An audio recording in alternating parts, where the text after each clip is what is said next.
যদি দুনিয়ার ব্যাপারে বোঝা যায় তো আখিরাতের ব্যাপারে কেন এই বুঝটা আমাদের আসে না?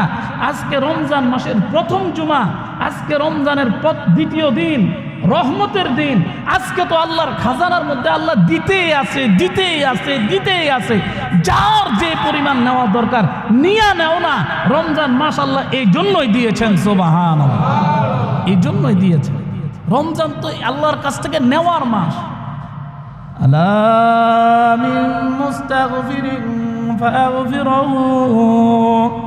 রমজানের প্রতি রাত্রে আল্লাহ পাকের একজন ঘোষক ফেরেশতা ঘোষণা করতে থাকে, আলা মিন মুস্তাগফিরিন ফাগফিরহু।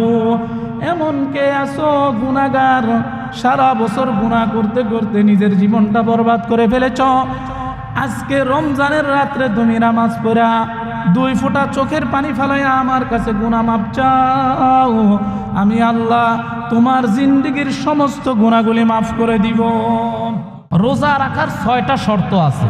কেউ যদি 6টা শর্ত মেনটেন করে রোজা রাখে, ইনশাআল্লাহ ইনশাআল্লাহ অবশ্যই অবশ্যই আল্লাহ তাকে মুত্তাকি বানাই দিবেনই, সুবহানাল্লাহ, নিঃসন্দেহে। আজকে রমজানের প্রথম জুমা। এই রমজানের প্রথম জুমায় আমি তো মনে করছিলাম 11টার থেকে মসজিদ পরিপূর্ণ হয়ে যাবে, কিন্তু অত্যন্ত দুঃখের বিষয়, আজকের দিনের ফজিলত যদি আমরা কেউ জানতাম, বুঝতাম, তাহলে ভোর রাত্রে সেহরি খেয়ে যে আমরা ফজরের নামাজ পড়ছিলাম, ফজরের নামাজ পড়ে কেউ বাড়িতে যেতাম না। যদি আমাদের কাছে আজকের এই দিনটার গুরুত্ব আর বিশেষত্ব, মূল্য যদি আমরা বুঝতাম। একই তো শুক্রবার দিন, সপ্তাহের মধ্যে সর্বশ্রেষ্ঠ দিন। আবার হইল রহমতের 10 দিনের আজকে দ্বিতীয় দিন, আল্লাহু আকবার। এরপরে হইল শুক্রবার জুমার দিন। কতগুলি ফজিলত আল্লাহ তাআলা ফজিলতপূর্ণ দিনের মধ্যে আল্লাহ পাক আমারে সুস্থ রাখছেন, ভালো রাখছেন, আল্লাহর ঘরে আসার বসার তৌফিক দান করছেন। এই জন্য আবারও দিল থেকে আল্লাহ শুকর আদায় করে বলি আলহামদুলিল্লাহ। এই জন্য মোহতারাম হাজিরিন, আমার প্রিয় মা বোনেরা, আপনাদের স্বামী সন্তানদেরকে মসজিদে পাঠাই দেন এবং আপনারাও কাজ থেকে ফারেক হইয়া, বিশেষ করে রমজানের প্রথম জুমার বয়ানটা আপনাদের শোনা খুব জরুরি দরকার। আপনারাও ইনশাআল্লাহ মসজিদের বয়ান এর আওয়াজ, মাইকের আওয়াজ যতটুকু যাচ্ছে, আপনারাও ইনশাআল্লাহ কানটাকে মসজিদের দিকে রুজু করে রাখেন, শুনতে থাকেন। সন্তান, ছেলে, মেয়ে, স্বামী এদেরকে মসজিদে পাঠাই দেন ইনশাআল্লাহ। আল্লাহ আমাদেরকে তৌফিক দান করুন, সকলে বলে আমিন। রমজান মাসের শুরুতে আর শাবান মাসের শেষে আল্লাহর নবী একটা হাদিস বর্ণনা করছেন। শাবান মাসের শেষ, রমজানের শুরু, এই সময় নবীজি একটা লম্বা হাদিস বর্ণনা করছেন।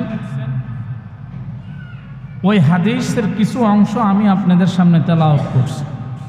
আল্লাহ যদি তৌফিক দান করেন, সরাসরি ওই হাদিস থেকে কিছু আলোচনা করতে চাই, যদি আল্লাহ তৌফিক দান করেন। وعن سلمان فرسي رضي الله تعالى عنه قال خطبنا رسول الله صلى الله عليه وسلم في آخر يوم من شعبان يا أيها الناس قد أظلكم شهر عظيم شهر مبارك شهر فيه ليلة خير من ألف شهر। আল্লাহর নবীর একজন সাহাবী হযরত সালমান ফারসি রাদিয়াল্লাহু তাআলা আনহু, উনি বলেন, শাবানের শেষ তারিখে নবীজি আমাদেরকে একটা নসিহত করলেন। কি নসিহত? ফি আখির ইয়াউমিন মিন শাবান ইয়া আইয়ুহান নাস قد أظلكم شهر عظيم। ওই সাহাবী বলে, নবীজি আমাদের সকলকে ডাকলেন, ইয়া আইয়ুহান নাস قد أظلكم شهر عظيم। ও আমার সাহাবীরা, তোমাদের সামনে এমন একটা মাস আসতেছে, এমন একটা মহান মাস। সুবহানাল্লাহ পড়ি, সুবহানাল্লাহ। আল্লাহর নবী শব্দ ব্যবহার করছে শাহরুন আজিমুন, মানে মহান একটা মাস তোমাদের সামনে আসতেছে। সুবহানাল্লাহ। শাহরুম মুবারাকুন, যেই মাসটা বরকতের মাস। সুবহানাল্লাহ। শাহরুন ফীহি লাইলাতুন খায়রুম মিন আলফি শাহরিন, এই মাসের মধ্যে এমন একটা রাত্র আছে যেই রাত্রের ইবাদত হাজার মাসের চেয়ে উত্তম। সুবহানাল্লাহ। ইয়া আইয়ুহান নাস ক্বাদ আযাল্লাকুম, তোমাদের সামনে, হে মানুষ, তোমাদের সামনে একটা মাস আসতেছে ছায়ার মতো। ছায়া যেরকম কিছু সময় থাকে এরপরে চলে যায়, আল্লাহর নবীও বলতেছেন তোমাদের মাঝে একটা মাস আসতেছে তোমাদের সামনে ছায়ার মতো, ছায়া স্বরূপ, কিন্তু সেই মাসটা অনেক মূল্যবান, মহান মাস। কেমন মাস? এই মাসের ফজিলত এত বেশি, এই মাসে যদি কেউ একটা নফল ইবাদত করে, নফল ইবাদত করলে আল্লাহ পাক তারে একটা ফরজের সমান নেকি দান করেন। সুবহানাল্লাহ। প্রত্যেকটা আমলের মূল্য 70 গুণ আল্লাহ বাড়াই দিছে। সুবহানাল্লাহ পড়ি। প্রত্যেকটা আমলের মূল্য 70 গুণ। যে যে আমল করুক, প্রত্যেকটা নেকির বিনিময় আল্লাহ তারে 70টা, একটা দুইটা না। মানুষে যদি কারোর পুরস্কার দেয়, হয়তো 1-এর বিনিময় 5, 5-এর বিনিময় 10, 10-এর বিনিময় 20, 20-এর বিনিময় 30, এর চেয়ে বেশি না। কিন্তু আল্লাহ বলেন আমি এরকম না, আমি একটার বিনিময় 70টা বাড়াই দিছি। সুবহানাল্লাহ। 1 টাকা খরচ করবা তো আমি আল্লাহ 70 টাকার নেকি দান করবো। সুবহানাল্লাহ। একবার সুবহানাল্লাহ পড়বা, আমি আল্লাহ 70 বার সুবহানাল্লাহ নেকি দান করব। 1 রাকাত নামাজ পড়বা, 70 রাকাত নামাজের নেকি দান করব। সুবহানাল্লাহ। 1 খতম কোরআন শরীফ পড়বা, 70 খতমের নেকি আমি দান করব। সুবহানাল্লাহ। একটা হরফ পড়বা, 1 হরফের বিনিময়ে আমি 70টা নেকি লিখব। সুবহানাল্লাহ। সব 70, সব 70, একে 70, একে 70। তো একে 70-এর ব্যাপারে কেউ যদি অন্য অন্য মাসে আছে, কেউ যদি মসজিদের মধ্যে আগে প্রবেশ করে, আল্লাহ পাক তারা একটা উট কুরবানির নেকি দান করেন, একটা।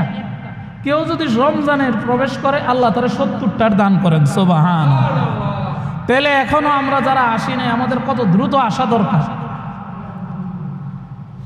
হযরত আবু হুরায়রা রাদিয়াল্লাহু তাআলা আনহু একদিন বাজারের মধ্যে বাজারে গেছে, খুব পেরেশান হয়ে বাজারে গেছে, যায়া লোকদেরকে বলে, ও বাজারওয়ালা ভাইরা, তোমরা বাজারে দোকানদারি নিয়ে ব্যস্ত আছো, অথচ মসজিদে নববীর মধ্যে আল্লাহর রসুলের মিরাজ বন্টন হইতেছে, সম্পত্তি বন্টন হইতেছে, ওয়ারিশ বন্টন হইতেছে, তোমরা বাজারে আসো, তাড়াতাড়ি চলো, মসজিদে চলো। লোকজন মসজিদ বাজারের দোকান টোকান বন্ধ করে রাইখা মসজিদে আসছে দৌড়ে সবাই। আয়সা দেখেছে একজনে ওয়াজ নসিহত করতেছে আর কিছু মানুষ বসা বসা শুনতেছে। এখন লোকেরা আয়সা এই অবস্থা দেখে আবার ফেরত যেতেছে। পথের মধ্যে হযরত আবু হুরায়রা রাদিয়াল্লাহু তাআলা আনহুর সাথে দেখা। সবাই তো একটু ক্ষিপ্ত, কি ব্যাপার? তুমি কইলে আল্লাহ রসুলের ওয়ারিশ বন্টন হইতেছে, আমরা তো যাই ওইখানে কোনো কিছু বন্টন হইতে দেখি নাই, কারোর কিছু দিতে দেখি নাই। ওই তো কি দেখছো? দেখছি একজনে আল্লাহ আল্লাহ রসুলের কথা বলতেছে আর কিছু মানুষ বসে বসে শুনতেছে। আরে এটাই তো আল্লাহ রসুলের মেরাজ। সুবহানাল্লাহ। এটাই তো আল্লাহ রসুলের মিরাজ। আল্লাহর রসুলকে ধন দৌলত, নবীরা কি ধন দৌলত রেখে গেছে? না, নবীরা রেখে গেছে ইলম, নবীরা রেখে গেছে আল্লাহ আল্লাহ রসুলের হুকুম, আল্লাহ আল্লাহ রসুলের বাণী। এগুলি তুমি শুনবা, তাহলে শোনার কারণে নবীর মিরাজের কিছু অংশ তুমিও পাইয়া যাবা। সুবহানাল্লাহ। কেমন পাইবা? একটা কথা বলা এবং শোনার কারণে 1 বছরের নফল ইবাদতের নেকি আল্লাহ তোমাদের আমলনামায় দিব। সুবহানাল্লাহ। তাহলে আল্লাহ তাআলার কাছে যে কথাটা বুঝাইতে চাইছিলাম, আবু হুরায়রা রাদিয়াল্লাহু তাআলা আনহু বুঝছে, হায় রে নবীর কথা, আল্লাহর কথা, এটাই তো আল্লাহ রসুলের মিরাজ। হায় মানুষগুলি কেন এখান থেকে বঞ্চিত হয়ে গেল, কেন বঞ্চিত হয়ে যেতেছে? এটা হলো হয়তো আবু হুরায়রা রাদিয়াল্লাহু তাআলা আনহুর দিলের আশা আকাঙ্ক্ষা, এটা তিনি বুঝছেন। বাজারওয়ালাদের তো আর ওই চোখ নাই, এই জন্য ওরা বুঝছে সাধারণ ব্যাপার। আসলে কি বিষয় সাধারণ না? না না না, সাধারণ না।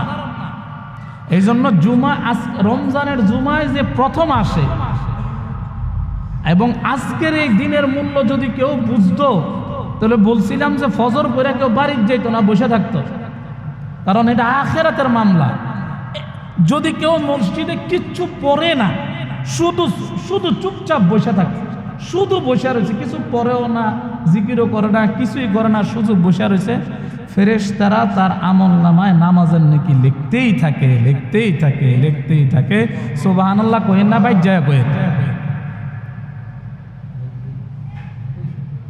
তাহলে এই যে সুবহানাল্লাহ বললেন, এই লেখা ফেললো 70। সুবহানাল্লাহ আবার কোন, আবারও লিখলো 70। সুবহানাল্লাহ, সুবহানাল্লাহ। এই জন্য প্রত্যেকটা আমলের বিনিময় আল্লাহ তাআলা কি করছেন? 70 গুণ বাড়াই দিছেন। প্রত্যেকটা আমলের বিনিময় আল্লাহ তাআলা 70 গুণ বাড়াই দিছেন। নবীজি বলেন, কেউ যদি রমজানে একটা নফল ইবাদত করে, আল্লাহ তাকে একটা ফরজের নেকি দান করেন। আর যদি কেউ একটা ফরজ আমল করেন, আল্লাহ তাকে 70টা ফরজের নেকি তার আমলনামায় দান করেন। সুবহানাল্লাহ। একে নেকি গার কোই বান্দা করে, একে বদলে মে উসকো 10 মিলে। মানুষ একটা আমল করে, আল্লাহ 10-এর নিচে লেখেন না, কিন্তু যদি সেই আমলটাই মানুষ যদি রমজানে করে, আল্লাহ এই রমজানে করার কারণে 1-এর পরিবর্তে 10 নয়, আল্লাহ 70 নেকি দান করেন। সুবহানাল্লাহ। আর রমজানের রোজ কেমন মাস? রমজানের 4টা উদিত হওয়ার পর থেকেই একটা আমলের বিনিময় তো আল্লাহ 70 গুণ বাড়াই দিছেন। শুধু বাড়াই দিছেন এমন নয়, আল্লাহ পাক আরো কিছু নেয়ামত আমাদের জন্য রাখছেন, সুসংবাদ রাখছেন। রমজানের 4টা উদিত হওয়ার পর থেকে নিয়ে আল্লাহ জিব্রাইলকে হুকুম করেন, ও জিব্রাইল, আমার দুশ্মন শয়তান রে হাতে পায়ের মধ্যে বেরি লাগাও, তারে বেরি লাগায়া তারে সমুদ্রের মধ্যে নিক্ষেপ করো। সুবহানাল্লাহ বলেন, সমুদ্রে নিক্ষেপ করো। 1 নম্বর। দ্বিতীয়, জাহান্নামের যত দরজাগুলি আছে, জাহান্নামের সমস্ত দরজাগুলি বন্ধ করে দাও। সুবহানাল্লাহ। আপনারা সুবহানাল্লাহ জোরে কইতে পারেন না? তো জোরে কর না সুবহানাল্লাহ। তাহলে জাহান্নামের সমস্ত দরজাগুলি কি করলো? আল্লাহ তাআলা বন্ধ করে দিয়েছেন। এবং ফেরেশতাদের হুকুম দিয়েছেন, জান্নাতের যত দরজা আছে, জান্নাতের সমস্ত দরজাগুলি খুলে দেন। সুবহানাল্লাহ। জান্নাতের সবগুলি দরজা খোলা। প্রায় সময় রমজানে আমি এই কথাটা বলি, আজকে যদি রমজান মাসটা এমন মাস, এই মসজিদের মধ্যে যদি 1000 টাকার নোট দিয়া একদম পুরাটা ভর্তি কইরা, দরজা জানালা ভালো করে আটকাই দিয়া, তালা মাইরা, এবার যদি মুয়াজ্জিন সাহেব ঘোষণা করে দিত যে সকাল 10টার মধ্যে এই মসজিদ ভর্তি টাকা আছে, এই মসজিদ ভর্তি টাকা আছে, সকাল 10টার সময় এখান থেকে এই তালা উন্মুক্ত করে দেওয়া হইব, খুলে দেওয়া হইব, এবং সকলকে এই অধিকার দেওয়া হয়েছে, যার যে পরিমাণ ইচ্ছুক, যে পরিমাণ শক্তিতে কুলায় নিয়ে যাইবেন। এরকম যদি ঘোষণা করা হইতো, তাইলে ওই মুয়াজ্জিন সাহেবের তালা খোলার অপেক্ষা লাগতো না। ঠিক কিনা জোরে বলেন? সকালে 10টার সময় তো খোলার কথা, 10টাও বাজন লাগতো না, রাত্রেই ভোর রাত্রে থাকতে এই মসজিদের ওয়ালের একটা ইটও থাকতো না, দরজা জানালা তো দূরের কথা, ঠিক কিনা জোরে কোন? কারণ এইটা তো টাকা ভর্তি, যার যে পরিমাণ নেওয়ার দরকার নিতেই থাকতো, নিতেই থাকতো, নিতেই থাকতো, ঠিক কিনা জোরে বলেন। আর মা বোনেরা কি করতো জানেননি? মা বোনেরা কইতো, এই খবরদার, উপযুক্ত যারা ছেলে আছে মেয়ে আছে তোরা কিন্তু ঘুমাইবি না, এই মসজিদ কিন্তু টাকায় ভর্তি, খবরদার আজকে রাত্রে যদি ঘুম যদি আইও শিকল দিয়া দরকার হইলে চোখের পাপড়ি টান দিয়া বাইন্দা রাখবি, ঘুমান যাইতো না, কারণ মসজিদ ভর্তি টাকা যে কোনো মূল্যে আমাদের নিতে হবে, ঠিক কিনা জোরে বলেন। এই বুঝটা যদি দুনিয়ার ব্যাপারে বোঝা যায় তো আখিরাতের ব্যাপারে কেন এই বুঝটা আমাদের আসে না? আজকে রমজান মাসের প্রথম জুমা, আজকে রমজানের দ্বিতীয় দিন, রহমতের দিন, আজকে তো আল্লাহর খাজানার মধ্যে আল্লাহ দিতেই আছে, দিতেই আছে, দিতেই আছে, যার যে পরিমাণ নেওয়া দরকার নিয়া নেও না। রমজান মাস আল্লাহ এই জন্যই দিয়েছেন, সুবহানাল্লাহ, এই জন্যই দিয়েছেন। রমজান তো আল্লাহর কাছ থেকে নেওয়ার মাস।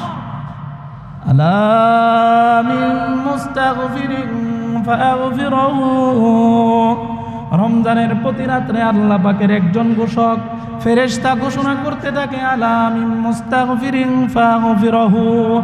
এমন কে আছো গুনাহগার, সারা বছর গুনাহ করতে করতে নিজের জীবনটা বরবাদ করে ফেলেছ, আজকে রমজানের রাত্রে তুমি নামাজ পড়া 2 ফোঁটা চোখের পানি ফেলাইয়া আমার কাছে গুনাহ মাপ চাও, আমি আল্লাহ তোমার জিন্দেগীর সমস্ত গুনাহগুলি মাফ করে দিব। আলা মিন মুস্তারজিকিন ফারযুকহু। এমন কে আসো রিজিকের জন্য পেরেশান, আমার কাছে চাও, আমি আল্লাহ তোমার রিজিকের সমস্ত অভাব দূর করে দিব। আলা মিন মুবতালান ফাউআফিয়াহু ফি। এমন কে আসো অসুস্থ রোগী, আহা কথা মনে পড়ে গেল, গত বছর রমজানে কত মানুষ জীবিত ছিল, কত মানুষ আমাদের এই মসজিদের কত মুসল্লি ভাইরা জীবিত ছিল, তারা কিন্তু কেউ মনে করে নাই যে আমরা এই বছরেই আমার জীবনের শেষ রমজান, আগামী বছর রমজানে বাসবো না। যারা মারা গেছে একজনও মনে করে নাই, ঠিক কিনা জোরে বলেন। আমরাও মনে করতেছি হয়তো এই রমজানে আছে, আগামীও রমজান পাবো, না না ভাই না, এই কথা যদি মনে করে থাকি এটা ভুল। এমনও হতে পারে এই মসজিদের এই মজমায় যারা আছেন, আমি সহ আগামী বছর আপনাদের সাথে এই রমজানের প্রথম আমার আর দেখা নাও হতে পারে, ঠিক কিনা জোরে বলেন। এই রমজানটা আমাদের জীবনের শেষ রমজানও হতে পারে। এই জন্য রমজান মাস কিসের মাস? আল্লাহ পাক জান্নাতের দরজাগুলি খুলে দিছেন, জাহান্নামের দরজাগুলি বন্ধ করে দিছেন, আল্লাহর খাজানার দরজা মানে জান্নাতের দরজা আল্লাহ খুলে দিছেন। বান্দা যে যে পরিমাণ আমল করে আল্লাহর কাছ থেকে নিতে পারো, নেও বান্দা, নাও। সুবহানাল্লাহ। আল্লাহ বলেন, ইয়া আইয়ুহাল্লাযীনা আমানু কুতিবা আলাইকুমুস সিয়াম। আল্লাহ বলেন, হে ইমানদাররা, আমি তোমাদের উপর রোজাকে ফরজ করছি। সুবহানাল্লাহ বলেন, রোজাকে ফরজ করছি। আল্লাহ আবার একটা উদাহরণ দিচ্ছেন, শুধু তোমাদের উপরে ফরজ করছি এমন না, কামা কুতিবা আলাল্লাযীনা মিন ক্বাবলিকুম, যেরকম ভাবে আমি ফরজ করেছিলাম তোমাদের পূর্ববর্তীদের উপর। এরপরে আল্লাহ বলেন, লাআল্লাকুম তাত্তাকুন। আর এই রোজাকে ফরজ করার একটা উদ্দেশ্য হলো আমি তোমাদেরকে মুত্তাকি বানাইতে চাই। সুবহানাল্লাহ। আল্লাহ আমাদেরকে কি বানাইতে চান? মুত্তাকি। এবার মুত্তাকি কারা? মুত্তাকি বানাইতে চান আল্লাহ আমাদেরকে। মুত্তাকি কারা? আল্লাহ তাআলা সেটাও মুফাসসিরিনে কেরাম সেটাও বর্ণনা করছেন। মুত্তাকির 4টা অর্থ। 1 নম্বর, সর্বদা আল্লাহ আদেশ মেনে চলা। মুত্তাকিদের 1 নম্বর গুণ এটা হইল সর্বদা আল্লাহকে ভয় করা। সর্বদা কারে ভয় করা? আল্লাহকে। 2 নম্বর, আল্লাহর যত নিষেধ কাজ আছে সমস্ত নিষেধ কাজ থেকে বেঁচে থাকা। সুবহানাল্লাহ। আল্লাহর যত নিষেধ কাজ আছে সমস্ত নিষেধ কাজ থেকে বেঁচে থাকা। 3 নম্বর, প্রকাশ্যে এবং গোপনে সর্বদাই আল্লাহর জিকির করা, আল্লাহর স্মরণ করা, সুবহানাল্লাহ। 4 নম্বর, নিজের চরিত্র এবং ঈমান আমলকে সংশোধন করার চেষ্টা করা। আল্লাহ পাক আমাদেরকে এই 4টা মুত্তাকির 4টা গুণ আল্লাহ আমাদেরকে দান করুক, সকলে বলি আমিন। তাহলে আল্লাহ পাক আমাদেরকে চায় মুত্তাকি বানাইতে। রোজা রাখলে মানুষ কি হয়? মুত্তাকি হয়। রোজা রাখলে মানুষ কি হয়? মুত্তাকি হয়। আফসোস, এরকম বহু মানুষ আছে, বহু মানুষ আছে, বহু মানুষ আছে ও ভাই, যে রমজান মাস পায়া রোজা রাখে না। এরকম পুরা কুপাল্লা মানুষের অভাব। শুধু শুধু কারণে, বিনা কারণে, অযথা অনার্থক রোজা না রাখা বেরোজা হয়ে থাকে। এরম আছে না নাই? জোরে বলেন। আল্লাহ, কত বড় নাফরমান হইলে আল্লাহ পাকের এত বড় পুরস্কার, এতগুলি ওয়াদা, এত হাদিস, এত ফজিলত, এত রহমত আল্লাহ পাকের বান্দাদের উপর আল্লাহ নিয়ে হাজির হয়েছে। আল্লাহ বলেন, পুরা 11 মাস আমি তোমারে, বছরের মধ্যে 12টা মাস আমি তোমার জন্য বরাদ্দ করছি। 12 মাসের মধ্যে, এই 12 মাসের মধ্যে একটা মাস আমি আমার জন্য রেখে দিলাম রে বান্দা, আর 11টা মাস আমি তোদেরকে দিয়ে দিলাম। 11টা মাসের মধ্যে যেরকম মন চাইছে, যেইভাবে চলতে মন চাইছে চলছস, আমি তোদেরকে কিছুই বলি নাই। কিন্তু একটা মাস না বান্দা আমি আমার জন্য রেখে দিয়েছি। আমার জন্য যদিও আমি বলি আমার জন্য না, এটা বান্দা তোর জন্য, তোর জন্য, তোর জন্য। সুবহানাল্লাহ। রহমত, এই মাসটারে আল্লাহ সেটিংটা করছে কি? আউয়ালুহু রাহমাতুন, এই মাসের প্রথম 10 দিন হইল রহমত। সুবহানাল্লাহ। আর রহমত যে প্রথম 10 দিন, এটা বুঝার কোনো বাকি নাই। কারণ হলো আজকে যে পরিমাণ মুসল্লি মসজিদে হবে, বছরের আর অন্য কোনো দিন এমন মসজিদে মুসল্লি হয় না, ঠিক কিনা? জোরে বলেন। রমজানের প্রথম 2-3 দিন মসজিদে যে পরিমাণ ভিড় হয়, বছরের আর অন্য কোনো দিন এই পরিমাণ ভিড় হয় না। কারণ কি? আউয়ালুহু রহমাতুন, আল্লাহর রহমত দুনিয়াতে চালু হয়ে গেছে। সুবহানাল্লাহ। মানুষের ধৈর্য বাইন্দা 2 রাকাত নামাজ পড়ান যায় না, কিন্তু মানুষ এই রমজানে আল্লাহ এমন ইমানদার মানুষকে রাখছেন যারা 29 রাকাত নামাজ দাঁড়ায়া ইমামের সাথে মসজিদে পড়ে, ঠিক কিনা? কারণ কি? আউয়ালুহু রহমাতুন, আল্লাহর রহমত চালু হয়ে গেছে। যে বছরে, পুরা বছরে 1 ওয়াক্ত নামাজও পড়তো না, কিন্তু রমজান আসার সাথে সাথে সে মনে মনে সিদ্ধান্ত নিছে, ও আল্লাহ, পুরা বছর যদিও আমি নামাজ না পড়তে পারি, আল্লাহ তোমার, আমি অন্যায় করছি, অপরাধ করছি, আল্লাহ তোমার সাথে নাফরমানি করছি, কিন্তু এই রমজানের প্রথম থেকে আমি তওবা করতেছি। আল্লাহ যদি তৌফিক দান করো, তাহলে আল্লাহ তারাবিগুলি সবগুলি পড়বো এবং রোজাগুলি সবগুলি রাখবো ইনশাআল্লাহ। এরকম বহু মানুষ নিয়ত করে। আমার জানা মতো আপনাদের এই মসজিদের ভিতরে আছে বহু মানুষ নিয়ত করছে, হুজুর আর আমি আগে রোজা নষ্ট করছি, আর রোজাও ভাঙবো না, তারাবিও ছাড়বো না। যারা যারা নিয়ত করছেন, আমি সহ আল্লাহ সকলকে কবুল করুক, সকলে বলে আমিন। তাহলে আউয়ালুহু রাহমাতুন, রহমত চালু হয়ে গেছে। দেখবেন রহমত যে চালু হয়েছে, এটা যে রহমতের মাস, এটা আপনাকে বিশ্বাস হয়নি? কেম রহমত চালু হয়েছে? কোনো বিড়িখোর প্রকাশ্যে বিড়ি খাইত না, যে কোনো বেরোজগার ওপেন কেউ মানুষের সামনে কেউ খাইব না, ঠিক কিনা? জোরে বলেন। এখন কথায় যখন কথা আসছে, একটা মাসালা কয়ে দিই।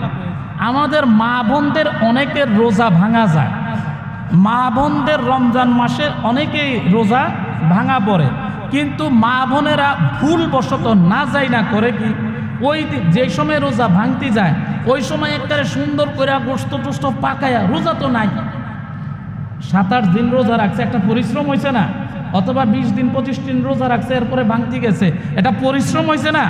এই পরিশ্রমের ঝাল করে কি, যখন রোজা ভাঙছে মনে করেছে ওই দিন হ্যাঁ ঈদের দিন, বাস রান্না বাড়া কইরা সুন্দর করে একবারে জামাই যদি রোজাদারও থাকে তো জামাইয়ের সামনে বইয়া খাওয়া শুরু করে।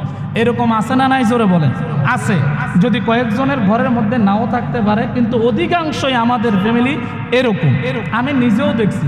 যদি বিশ্বাস না হয়, চিটাং রোডে কয়েকটা ফাস্টফুডের দোকান আছে, যাইয়া দেখেন। আমি মনে করতাম আগে, বেবুজ হওয়ার আগে মনে করতাম কি, এই মহিলারা রমজান মাসে ওপেন খায়। তখন আর আমার এই মশালাটা জানা ছিল না যে মহিলাদের ভাঙতি রোজাও আছে, রোজা ভাঙতিও যায়। এই মশালাটা আমার জানা ছিল না, আমার বয়স হওয়ার আগে, আর বালেগ হওয়ার আগে। তো মনে মনে আফসোস লাগতো যে রমজান মাসেও ফাস্টফুডের দোকানে খাওয়া লাগে, কিন্তু এদেরতে ভাঙতি রোজা, এটা আমার জানা ছিল না। কিন্তু শরীয়তের হুকুম যেটা বলতে চাইছিলাম, কোনো মা বোনের যদি, কোনো অসুস্থ রোগীর যদি রোজাও ভাঙতি যায়, মুফতিয়ানে কেরাম ফতুয়ার মধ্যে লেখেন, কিতাবের মধ্যে লেখেন, তারা প্রকাশ্যে কোনো খাবার খাবে না। তার ছেলে থাকতে পারে, মেয়ে থাকতে পারে, স্বামী থাকতে পারে, ভাই থাকতে পারে। এখন সকলের সামনে যে আপনি ওপেন খানা শুরু করে দেন, তারা মনে করবো রমজান মাসেও মনে হয় খাওয়া যায়, এটার একটা প্রভাব পড়বে। এজন্য মুফতিয়ানে কেরাম বলেন, যদি কোনো মা বোনের রোজা ভাঙতি যায়, তারা ঘরের এক কোণে গোপনে খাবে, যাতে তার ছোট ছেলে, বাচ্চারা, মেয়েরা, সন্তানেরা কেউ না দেখে। এই জন্য এই মাসালাটা আমরা যারা শুনছি তো শুনছি, যারা শুনে নাই আমরা বাসায় যায় আমাদের মা বোনদেরকে জানাই দিব তো ইনশাআল্লাহ। আল্লাহ আমাদেরকে তৌফিক দান করুক, সকলে বলে আমিন। বলতেছিলাম, আমাদেরকে আল্লাহ কইছে মুত্তাকি বানাইব। আল্লাহ আমাদেরকে মুত্তাকি বানাইবেন। মুত্তাকি কারা? যারা সর্ব অবস্থায় আল্লাহরে ভয় করে, কোনো সময় আল্লাহর হুকুম ছাড়ে না, আল্লাহর নিষিদ্ধ কাজ করে না, এদেরকে বলা হয় মুত্তাকি। হুজুর, আমি তো আজকে 20 বছর, 25 বছর, 30 বছর ধরে রোজা রাখি, আমি যে এখনো মুত্তাকি হইতে পারলাম না। আমি তো রমজানের আগেও যেই ছিলাম, রমজানের পরেও হই।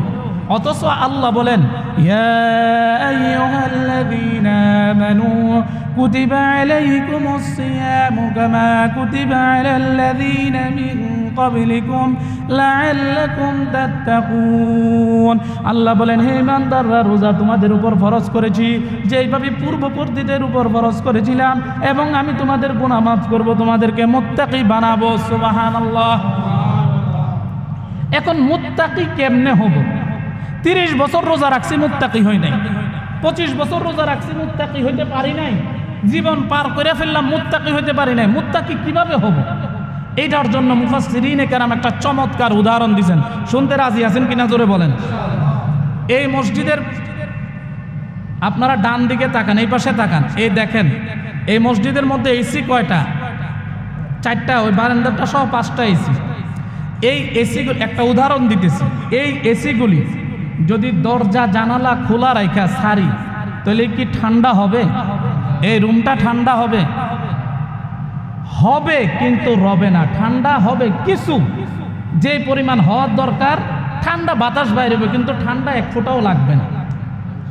কিন্তু এই দরজা জানালা সবগুলি বন্ধ করে যদি এসিটা সারা হয়, তখন কেমন হবে? পুরা রুমটা ঠান্ডা হয়ে যাবে, শীতল হয়ে যাবে, ঠিক কিনা?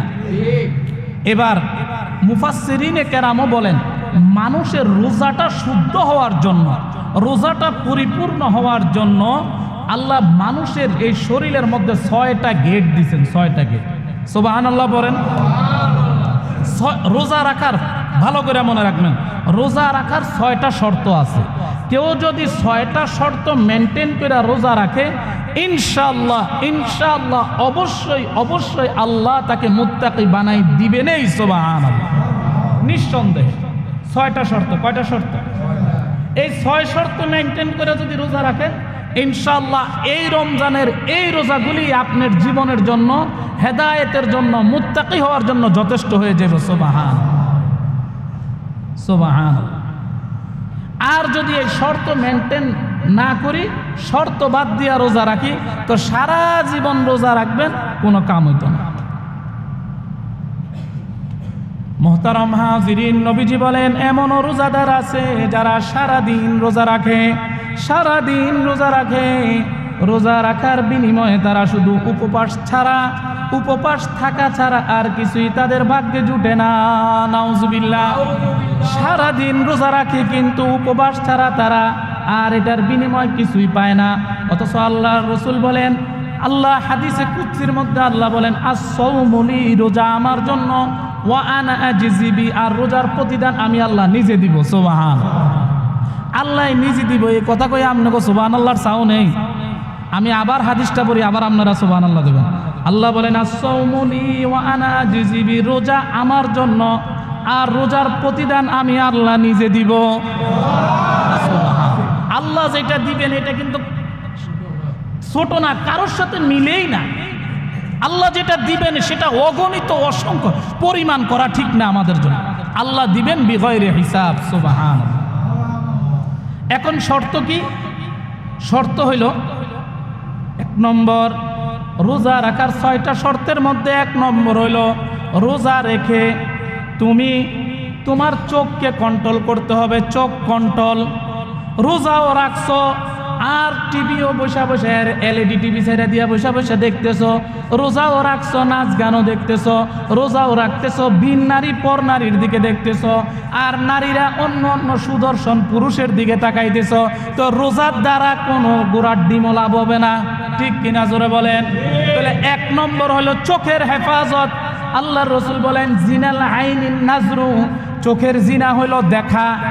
আমরা মনে করি ফিজিক্যালি সম্পর্ক যেটা হয় এটার দ্বারাই মানুষের চরিত্র নষ্ট হয়। না না না, ফিজিক্যালের বাদেও এই চোখ হইল শয়তানের তীর। আল্লাহ রাসূল বলেন জিনাল আইনিন নাজরু, চোখের জিনা হইল, চোখের ফিজিক্যালি সম্পর্ক হইল চোখ দিয়া ভিন্নারি দেখা। আল্লাহ আমাদেরকে হেফাজত করুক, সকলে বলি আমিন। তো 6 শর্তের মধ্যে 1 শর্ত হইল চোখের হেফাজত। 2 নম্বর হইল মুখের হেফাজত। এই মুখ দিয়া যা তা বলা যাবে না, পরের গীবত করা যাবে না, শিকায়েত করা যাবে না, বদনাম করা যাবে না। আর যদি কেউ করতেও আসে তাহলে শোনা যাবে না। 2 নম্বর হইল মুখের হেফাজত। এই রোগে আমরা সহ সবাই রোগী। আমরা পুরুষরা যেমন তেমন, আমাদের মা বোনদের তো কথাই নাই। একবারে সকালবেলা ভোর রাত্রে যখন ঘুমায় টুমায় সকালে 8টা-9টার দিকে উঠে, তখন একটা সংসদে কি হয়েছে, এটা হয়েছে, ওইটা হয়েছে। আর পুরুষরাও তো আল্লাহ দিলে একত্রিত হইলে বদনাম শুরু হয়ে যায়। তাইলে মুখের হেফাজত, মুখ দিয়া যে কোনো কথা বলা যাবে না। এখন একটু হিসাব করি তো, বিগত দিনে যে আমরা রোজা রাখছি, আমরা না চোখের হেফাজত করছি না মুখের হেফাজত করছি। তো বলেন তো এই রোজা রাখার পরে আমি কেমনে মুত্তাকি হব? তাহলে আল্লাহর নবী বলেন, মুফাসসিরিনে কেরাম বলেন 6 শর্ত মেনে রোজা রাখা। 1 নম্বর হলো চোখের হেফাজত, 2 নম্বর হলো মুখের হেফাজত, 3 নম্বর হলো কানের হেফাজত। কানের হেফাজত কেমনে? এই কান দিয়া মিথ্যা কথা শোনা যাবে না, এই কান দিয়া গান বাদ্য শোনা যাবে না, এই গান দিয়া গীবত শিকায়ত শোনা যাবে না। নিজে বলবো না, অন্যের কাছ থেকে গীবত শিকায়ত, নাচ গানের কথা এটি শুনবো না। 3 নম্বর। আর 4 নম্বর হইল অঙ্গ প্রত্যঙ্গের কন্ট্রোল করতে হবে, অঙ্গ প্রত্যঙ্গের হেফাজত। এখন রোজা রাখছি আর কোনো কাম নাই, মানুষ মনে করে আর কি ওই রোজা রাখছি তো, না খাওয়া দাওয়া তো নাই, এখন আর কি করবো? কেউ লুডু লইয়া বয়, কেউ টাস লইয়া বয়, কেউ 3 গুটি লইয়া বয়, কেউ 16 গুটি লইয়া বয়। এরকম আছে না নাই জোরে বলেন? অথবা অন্য কোনো কাজ অঙ্গ প্রত্যঙ্গের দ্বারা করে। তাহলে এটাও আমার কন্ট্রোল করতে হবে। এগুলি সব শরীরের এক একটার দরজা, জানালা। সুবহানাল্লাহ। তাহলে আমার এই অঙ্গ প্রত্যঙ্গ দেহকেও কন্ট্রোল করতে হবে, হেফাজত করতে হবে। 5 নম্বর, এই যে সারাদিন সুন্দর করে কষ্ট করে রোজা রাখলাম, চোখের হেফাজত করলেন, মুখের হেফাজত করলেন, কানের হেফাজত করলেন, দেহের হেফাজত করলেন। 5 নম্বর, এই সবগুলি কষ্ট করলেন। এরপরে 5 নম্বর হইল যত আমলেই করি না কেন সবগুলি ঠিক আছে, কিন্তু এই সবগুলিকে আরো বেশি সঠিক করার জন্য হালাল রিজিক দ্বারা আমাকে ইফতারি করতে হবে। সুবহানাল্লাহ। কি দিয়া বলেন? একবারে হারামের 15-20 আইটেম 30 আইটেমের ইফতারি আমার খাওয়ার কোনো দরকার নাই। আল্লাহ এই সময় এই হারাম খাবার আল্লাহ আমরা দেখতেও চাই না। কয় ঢাকার পুরান ঢাকার ইফতারি বড় লোকের বলায় খায়। আল্লাহ আমার মতো ছোট লোকে বড় লোকের ইফতারি খাওয়ানোর দরকার নাই। আল্লাহ হালাল ভাবে সামান্য 1 ডুব পানি 1 ডুব খেজুর দিয়া হইলেও আল্লাহ আমাদেরকে ইফতারি করায়েন। আমিন বলেন আমিন। বড় লোকের ঢাকাইয়া খাওয়ান এই চক বাজারের শাহী এই ইফতারি আমাদের দরকার নাই, 20-30 পদের আইটেমের হারাম পয়সা দিয়ে কেউ দরকার নাই। কষ্ট করে রোজা রাখা হারাম দিয়ে ইফতারি করার কোনো লাভ আছে? চাইরে না পয়সার লাভ নেই, কোনো লাভ নাই। এক লোক একবারে 1 মণ দুধ খুব সুন্দর করে জাল টাল করে খুব সুন্দর করে তৈরি করে রাখছে, ছোট ফুলা ইয়া সোনা 1 ফোঁটা ছেড়ে দিছে। কোনো বিবেকবান মানুষও খাবে বলেন? না ধরবে, না জিজ্ঞাসা করবে, না। ঠিক 1 মণ দুধের মধ্যে যেরকম 1 ফোঁটা চনা আমার পুরা দিনের রোজার মধ্যে 1 লোকমা হারাম, ঠিক তেমন। এই জন্য আমাকে হারাম বাদ দিয়া হালাল খাদ্য দিয়ে ইফতারি করতে হবে। আল্লাহ আমাদেরকে হালাল দ্বারা ইফতারি করার তৌফিক দান করুক, সকলে বলে আমিন। এই 5টা শর্ত মেনটেন করছেন, আরো রয়ে গেছে একটা, সেটা হইল রোজা রাখার পরে যাতে এরকম অহংকার না আসে, আমি তো রোজা রাখছি, আমি তো রোজাদার, আমি তো তারাবি পড়ি, এরকম ভাব আসা যাবে না। এটা হইল অহংকার। অহংকারী ভাব আসা যাবে না, মনের মধ্যে রাখতে হবে আল্লাহর ভয়। আল্লাহ পাক আমাদেরকে আল্লাহর ভয় দান করুক, সকলে বলে আমিন। কিরকম ভয়? আল্লাহ আপনি যেইভাবে রোজা রাখতে কইছেন, আল্লাহ আমি সেইভাবে রোজা রাখতে পারি নাই, আল্লাহ আপনার কাছে মাপ চাই, ক্ষমা চাই। আল্লাহ সেইভাবে রোজা রাখতে পারি নাই, আল্লাহ তারপরও রাখার চেষ্টা করতেছি। আল্লাহ আমি জানি আমার রোজাটা হয় কিনা, ভয়ও আছে, আবার আল্লাহ আপনি যে ফিরাই দিবেন না সেই আশাও আছে। হারাম খাইয়া যদি কেউ ইফতারি, হারাম খাইয়া যদি কেউ রোজা রাখে, আল্লাহ পাক রোজা তো কবুলই করে না, বরং রোজাটা তার নাক বরাবর মারে। আর হালাল খাইয়া যদি কেউ ইফতারি করে আল্লাহর কাছে বিনয়ের সাথে এই দোয়া করে, আল্লাহ কয় বান্দা তুই ভয় করতেছস, তুই আমার উপর সন্তুষ্ট আছস, আমারে ভয় করতেছস, যা জানি তোর রোজাটা কবুল হওয়ার যোগ্যতা রাখে না, তারপরেও আমার দয়া দ্বারা মায়া দ্বারা তোর রোজাকে আমি কবুল করে নিলাম। সুবহানাল্লাহ। আল্লাহ পাক আমাদেরকে এই 6টা শর্ত মেনটেন করে রোজা রাখার তৌফিক দান করুক, সকলে বলে আমিন।